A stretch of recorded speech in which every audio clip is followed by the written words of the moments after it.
Obtaining a good education in Korea comes at a costly price. Rather than the extraordinary financial burden, it is the intense psychological stress on the students that bears the highest price of all. South Korea is infamous for its cram schools or hagwons, a form of shadow education where one pays for private supplementary education outside of the normal school curriculum.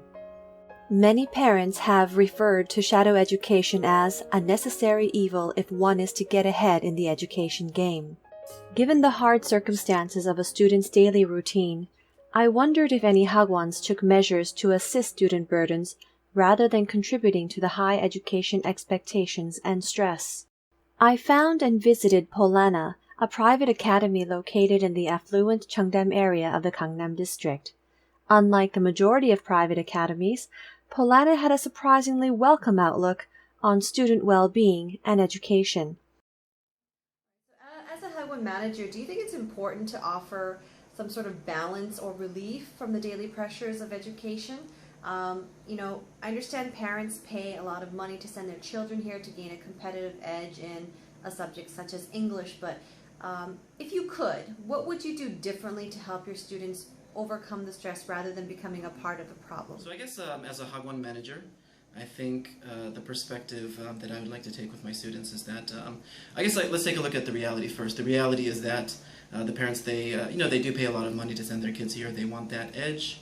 But I think the biggest reason why they send their kids here is because they need results, and I think to be able to balance results with students' happiness at the hagwon is a very, very difficult thing.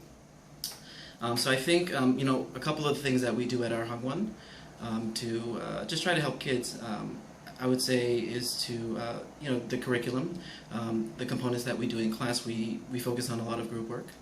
I think one of the things that we really push with the teachers, and especially for their students, we tell them that the kids need to be able to tolerate failure.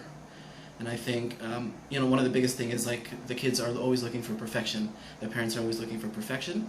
But one thing that we want to show the kids is look, it's okay to fail. So it's okay to make mistakes, because really that's the only way that you're going to learn. So unless they're going to be able to tolerate that kind of failure, or tolerate things that happen in their lives, I don't feel like we're going to prepare them well for the future then. Great, thank you so much.